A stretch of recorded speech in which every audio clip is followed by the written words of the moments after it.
Hello viewers, today I am telling about a video which I have designed in the following manner.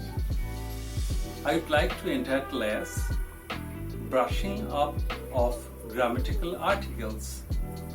प्रिय दर्शक, आज मैं जिस video आप तक पहुंचाऊंगा वो है brushing up of grammatical articles.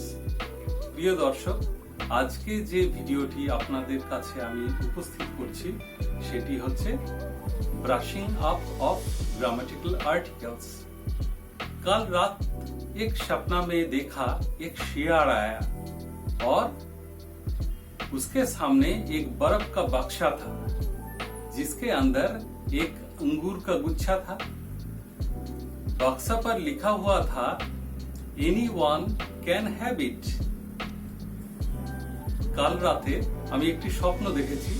ওই স্বপ্নে একটি বরফের বাক্সে দেখা যাচ্ছে একটি শিয়াল এসে দেখছে যে তার উপরে লেখা আছে Anyone can have it।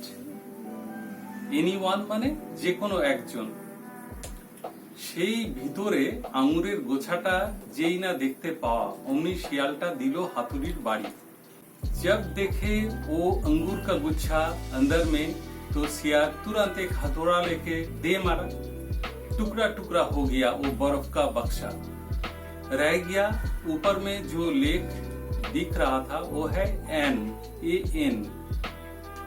लेकिन पूरा बर्फ टूटा नहीं तो अंगूर का गुच्छा भी नहीं निकला।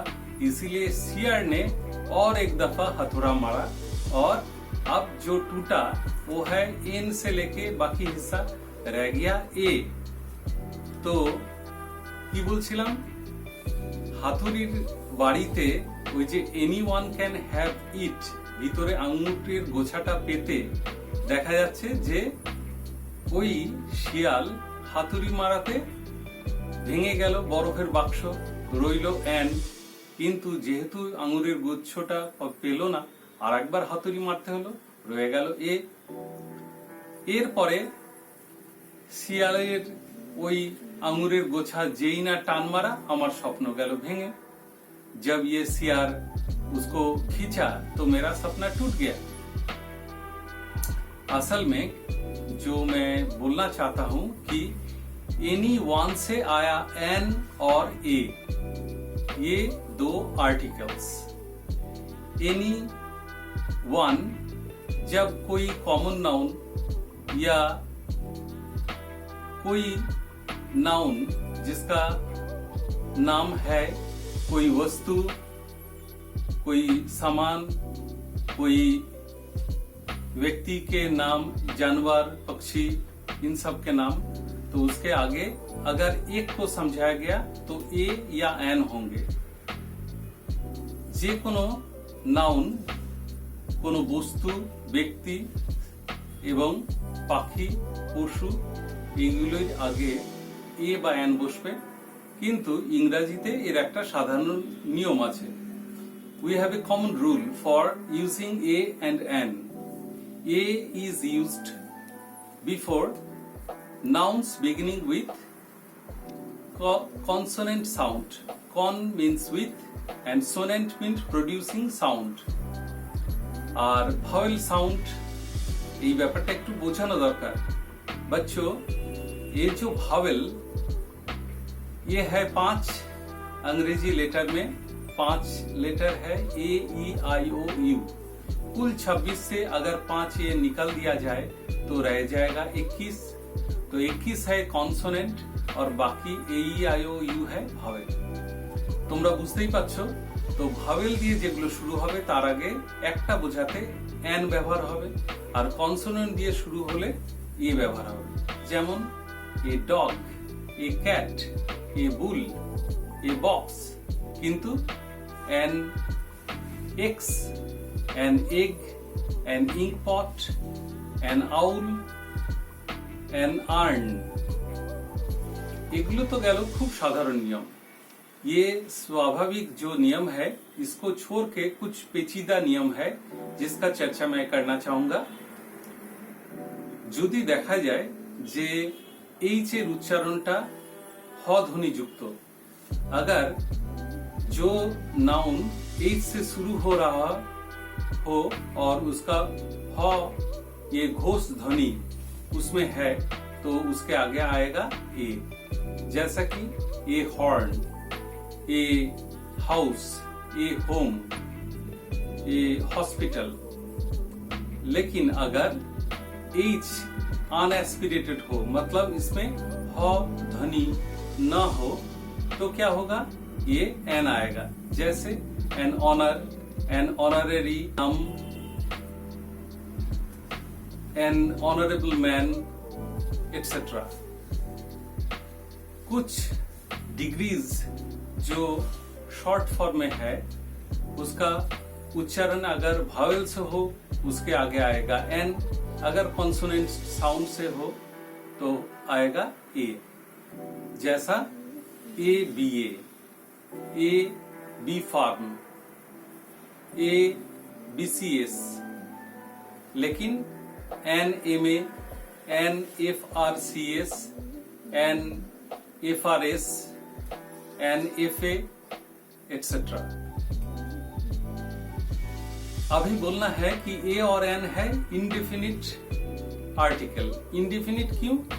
पहली दफा कोई नाउन को अगर समझाया जाए तो ए और एन ही होगा, लेकिन अगर विशेषतः उसी को समझाया जाए दूसरी बार निर्देश करके तो उसके आगे हम द या दी इस्तेमाल करेंगे।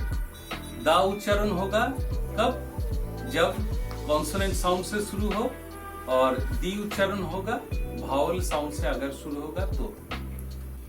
दा है डेफिनिट आर्टिकल, দি হচ্ছে বা দা হচ্ছে ডেফিনিট আর্টিকেল। আমি বলেছি যে দি উচ্চারণ হবে ভাওয়েল সাউন্ডের আগে, যেমন the ink, the igloo, the eagle. কিন্তু the house, the hospital, the factory, বুঝতেই পারছো কনসোনেন্ট সাউন্ডের আগে দা উচ্চারণ হচ্ছে, ভাওয়েলের আগে দি উচ্চারণ হচ্ছে। এইবার এই যে দি টিএইচই, এটা হচ্ছে डेफिनिट आर्टिकल। डेफिनिट माने निर्दिष्ट, सुनिर्दिष्ट। डेफिनिट का अर्थ है सुनिर्दिष्ट। जो नाउन पहली दफा एक जिक्र किया उसी को अगर समझाया जाए तो दा इस्तेमाल करते हैं साधारणतः। लेकिन दा का इस्तेमाल करने के लिए अंग्रेजी ग्रामर में कुछ नियम पहले से ही है। जैसे कोई जाति को अगर समझाया जाए तो उसके पहले दी या दा बैठना है। जैसे the Japanese, the Germans, the English main. अगर माउंटेन पीक का नाम लिया जाए उसके पहले भी दी आएगा या दा आएगा। जैसे the mount Everest, the Kilimanjaro, the Godwin Austen. अगर कोई सागर या বে का नाम लिया जाए, যদি কোনো উপসাগর বা সাগরের নাম নেওয়া হয় তাহলেও তার আগে দি হবে। যেমন দ্য অ্যারাবিয়ান সি, দ্য বে of Bengal. If we talk about some archipelagos, we refer to them with the or the. For example, the Andaman and Nicobar Islands, the Lakshadweeps, the Indonesian archipelagos, etc. कोई नदी के नाम के पहले दी इस्तेमाल करते हैं, जैसे the Ganges, the Kaveri, the Nile, the Indus, etcetera. अगर कोई पर्टिकुलर रीजन का नाम लिया जाए या integrated body, the Thar, the Gobi desert. अगर कोई यूनाइटेड इंटीग्रेटेड पॉलिटिकल यूनिटी का नाम लिया जाए उसके पहले भी दी आएगा। কি বলছিলাম, কোন ভৌগোলিক অঞ্চল যা একত্রিত হয়েছে যদি একসাথে বলা হয়, যেমন দা ইউনাইটেড কিংডম, অনেকগুলো রাজত্ব এক জায়গায় হয়েছে, যেটা ইংল্যান্ডের আরেকটা নাম। ফর্মে দা ইউ ডট কে, এরকম করেই বলা যাচ্ছে দা ইউএসএ। আবার কোন অর্গানাইজেশনের নাম যেমন বলা হয় the WHO, World Health Organization, the UNO. All these are very common rules but certain exceptions are also there, where the concrete is used to refer abstract ideas. For example, the mother in her awoke, the father appeared in his mind. It means the motherly feeling or the fatherly affection.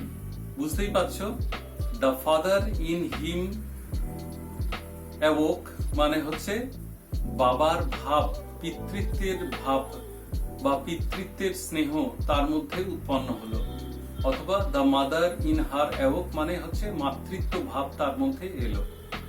এইগুলো বুঝতে হবে যে সবসময় যে common নাউনের আগে এই বসবে তা নয়, দাও হলো।